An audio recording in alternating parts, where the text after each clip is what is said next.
Non siamo preoccupati, ma preoccupatissimi per la stabilità del governo, perché riteniamo che questo sia l'unico governo possibile in questo momento. Le cose da fare sono tantissime, ha dichiarato Giorgio Squinzi, presidente di Confindustria, che ha inaugurato oggi il Cersaie a Bologna, e serve meglio concentrarsi sui problemi dell'economia.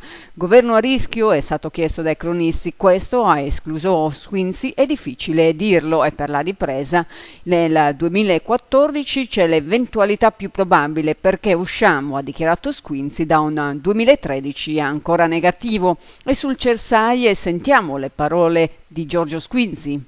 Di fiera leader a livello mondiale per questo settore che dal mio punto di vista è stato per tanti anni, per tanti decenni, uno straordinario strumento di politica industriale per questo settore e per tutto il Paese. Si avvertono segnali di ripresa nel settore?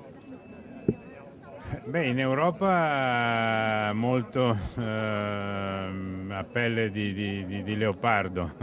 A livello mondiale ci sono dei paesi che hanno ripreso fortemente, oltre naturalmente ai paesi emergenti. Vorrei sottolineare la fortissima ripresa del mercato americano.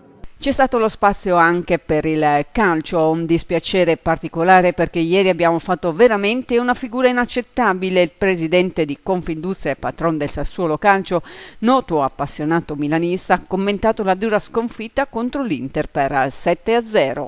Commenta la partita di ieri del Sassuolo. No comment.